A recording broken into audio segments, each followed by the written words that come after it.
Hello students, good morning. मैं रीमा श्रीवास्तव और आज आप लोग मुझसे पढ़ेंगे चैप्टर 8 जिसका नाम है फिर गधे से गधा। तो चलिए क्लास 5 इस चैप्टर को हम लोग रीड करते हैं। पहले देख लेते हैं कि इस कहानी से हमें शिक्षा क्या मिलती है। तो इस कहानी से सीख या शिक्षा मिलती है, यदि हम अपनी बुद्धि का प्रयोग ना करें तो कोई भी हमें मूर्ख बना देगा। यदि हम अपनी बुद्धि का प्रयोग ना करें तो कोई भी हमें क्या कर सकता है, मूर्ख बना सकता है। इस कहानी का यही संदेश है। अर्थात कोई भी कार्य करने से पहले या किसी की भी बातों को सुनने में या सुनने से पहले अपने दिमाग को चेतन रखना है, अर्थात एक्टिव रखना है कि वो क्या कह रहा है, या फिर कोई हमको मूर्ख तो नहीं बनाने की कोशिश कर रहा है। इसलिए हमेशा अपने दिमाग का प्रयोग करना चाहिए, अपनी बुद्धि का प्रयोग करना चाहिए। इस कहानी का यही उद्देश्य है। तो कहानी क्या है ये जानते हैं। बहुत पहले की बात होती है कि किसी गांव में एक आदमी रहता था जो अपने घर पे ही स्कूल चलाता है और गांव के कुछ बच्चे उसमें पढ़ते रहते हैं। उसी गांव में एक माधव नाम का धोबी रहता है जो कि गांव भर के कपड़ों को धुलता है। एक दिन वो आदमी जिसका नाम होशियारी लाल था, जो विद्यालय चलाता था अपने घर में, वो बच्चों को डांटता रहता है और उसी समय माधव कपड़े का गट्ठर लिए हुए गुजरता है।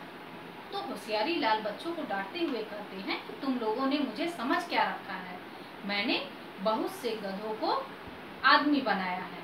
ऐसा कहते हुए जब माधव सुनता है तो वह तुरंत वापस दौड़ता हुआ अपने घर जाता है और अपनी पत्नी से कहता है कि अजी सुनती हो? तो उसकी पत्नी बोलती है, हाँ बोलो, क्या कहते हो, क्या तुम जानती हो? कहा।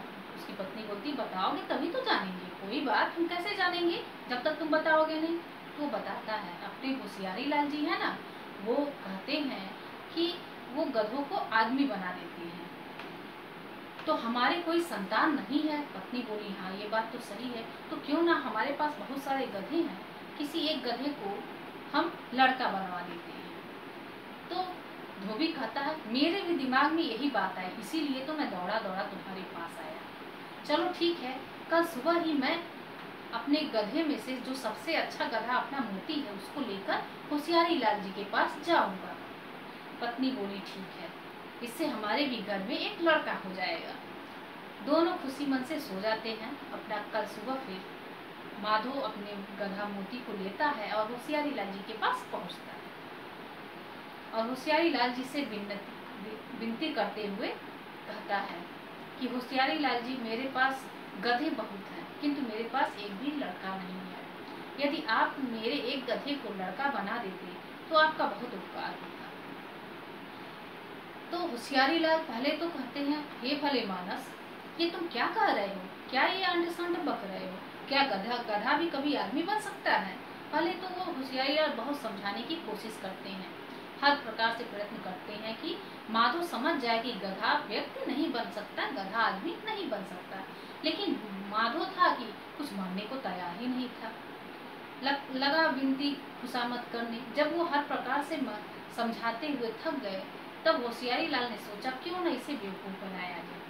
तो उसने कहा, ठीक है भाई, मैं ये काम किसी के लिए करता नहीं हूँ, किंतु तुम कहते हो तो मैं तुम्हारे लिए कर देता हूँ, लेकिन इसके बदले में पैसे लगेंगे और समय भी लगेगा। तो माधव बोला, होशियारी लाल जी बताइए कितने पैसे लगेंगे और कितना समय लगेगा? होशियारी लाल जी ने कहा कि 6 महीने का समय लगेगा और 200 रुपये लगेंगे। माधव खुश होकर बोला, ठीक है, फिर मैं कल पैसे लेकर आता हूँ। माधव घर जाता है और अपनी पत्नी से सारा हाल बताता है कि होशियारी लाल जी बहुत विनती और खुशामद करने के बाद उसके एक गधे को लड़का बनाने के लिए तैयार हो गए हैं। पत्नी भी सुनकर खुश होती है, किंतु बदले में उन्होंने 200 रुपये मांगे हैं और 6 महीने का वक्त मांगे हैं। पत्नी भी खुश हो जाती है और तैयार हो जाती है। तो माधव दूसरे दिन क्या करता है, पैसे ले जाकर देता है और गधे को भी ले जाता है। उस दिन तो गया लेकिन पैसा नहीं था, इसलिए वो गधे को वापस लेकर चला आया। जब दूसरे दिन पैसे के साथ जाता है तो अपने गधे मोती को साथ में ले जाता है। होशियारी लाल जी पैसे लेते हैं और गिनते हुए संदूक में रखते हैं और बोलते हैं माधव से कि तुम जाते हुए गधे को आंगन में पेड़ से बांध देना। माधव वही काम करता है। और बोलते हैं कि 6 महीने बाद आना। फिर माधो चला जाता है। धीरे धीरे दिन निकलने लगते हैं और गधे को होशियारी लाल जंगल में छुड़वा देता है। भैंसे को संदूक में रख लेता है और गधे को जंगल में छुड़वा देता है। जब 6 महीने का समय निकल जाता है तो माधो फिर आता है होशियारी लाल जी के घर। तो होशियारी लाल जी माधो को देखते ही कहते हैं, माधो तुम तो भाई बहुत देर कर दिए, तुम्हारा मोती तो बहुत बड़ा काजी बन गया है बनारस का।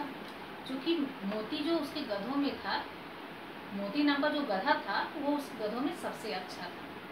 तो उसे देख के होशियारी लाल जी पहले ही कहते हैं कि ये तुम्हारा गधा बहुत सुंदर है, ये बहुत बड़ा आदमी बनेगा। ऐसा वो पहले ही कह चुके रहते हैं।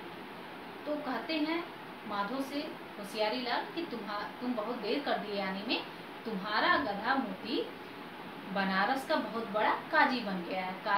काजी का अर्थ होता है न्यायाधीश, यानी कि वो न्यायाधीश बन गया है और तुम जाकर उससे मिल सकते हो। तो माधो ने कहा कि होशियारी लाल जी, क्या मोती मुझे पहचानेगा? होशियारी लाल जी ने कहा, तुम्हें भले ही ना पहचाने, लेकिन जिस थैले से उसको तुम दाना खिलाते थे वो थैला जरूर ले जाना, वो उस थैले को जरूर पहचानेगा। माधो बहुत खुश होता है और आके पत्नी से सारा हाल बताता है। दूसरे दिन माधो दाने वाला थैला लेता है और बनारस चल देता है। पूछते पाछते वो पहुंच जाता है बनारस की कचहरी में। वहाँ काजी जी का कचहरी चल रहा होता है। माधो एक साइड में खड़ा होकर देखता रहता है, एक तरफ किनारे पे खड़ा होकर देखता रहता है कि कब काजी की नज़र उस पर पड़ती है। किंतु काजी अपने काम में लीन रहते हैं। फिर जब सभा खत्म हो जाती है तो काजी की एक बार नजर पड़ती है। जैसे ही माधव देखता है कि काजी उसे देख रहा है, वैसे ही वो तुरंत दाने का थैला दिखाता है। उसकी ऐसी हरकतें 2-3 बार करने पे काजी ने उसे बुलाया। जब माधव गया, माधव चलने लगा तो सोचा आखिर बच्चों पहचान ही गए। तो काजी ने पूछा, क्या बात है? उसने कहा कि चलो मोती, तुम घर चलो, मालकिन तुम्हारा राह देख रही होगी। मैंने ही तुम्हें गधा से आदमी बनवाया है। पहले तो काजी साहब ने समझा कि ये कोई पागल है, पागल समझ के दया दिखाई। किंतु जब माधो अपनी जिद पे अड़ा रहा कि तुम घर चलो और तुम्हारी मालकिन राह देख रही है, तब काजी साहब को गुस्सा आ जाता है और उसे धक्के मारकर बाहर निकलवा देती है। इस पर माधव गुस्से से बोल पड़ता है, नमक हराम, मैंने ही तुम्हें गधा से आदमी बनवाया, इसके बदले मैंने होशियारी लाल जी को 200 रुपये भी दिए, लेकिन तू तो एकदम नमक हराम निकला। बोला, बहुत कुछ बोला गुस्से में और वापस चला आया और सीधे वो होशियारी लाल जी के घर पहुंच गया। होशियारी लाल जी से सारा कहानी सुनाया और बोला, होशियारी लाल जी, एक कृपा मुझ पे और कर दीजिए, मोती को फिर से गधा बना दीजिए। होशियारी लाल जी ने कहा, ठीक है, बना दूंगा, लेकिन उसके लिए भी 200 रुपये लगेंगे। माधो ने कहा, ठीक है, मैं कल 200 रुपये लेकर आऊँगा। होशियारी लाल जी ने कहा, ठीक है, मैं गधा बना दूंगा उसको, कल तुम 200 रुपये लेकर आना। कल नहीं बल्कि 1 हफ्ते बाद एक हफ्ते बाद बुलाते हैं, तुम 1 हफ्ते बाद आना, मैं तब तक फिर से उसे गधा बना दूंगा। और इसी बीच वो गधे को जंगल से ढूंढवा कर फिर मंगवा लेती हैं। और जब माधो 200 रुपये लेकर फिर से जाता है तो देखता है कि मोती फिर से गधा बना हुआ है। होशियारी लाल जी को पैसे देता है और मोती को लेकर चलता है। कहता है, क्यों, अब तो तू पहचानता है ना, मैंने भी क्या मजा चखाया, फिर गधे को गधा बनवाया। और ऐसा कहते हुए वो गधे को लेकर घर जाता है। तो गधा तो आदमी बना ही नहीं, ना ही गधा आदमी बना और ना ही आदमी से गधा बना, लेकिन उसकी मूर्खता का, माधव की मूर्खता का फायदा, मूर्खता नहीं बल्कि सीधेपन का, भोलेपन का फायदा उठाए कौन? होशियारी लाल। तो इस प्रकार हमें सतर्क रहना चाहिए कि कोई हमें मूर्ख ना बनाए।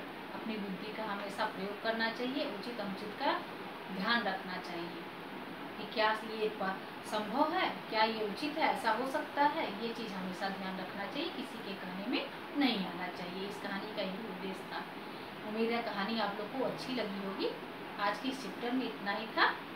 नेक्स्ट चैप्टर हम लोग नेक्स्ट चैप्टर हम लोग नेक्स्ट डे पढ़ेंगे। तब तक के लिए धन्यवाद। Bye bye.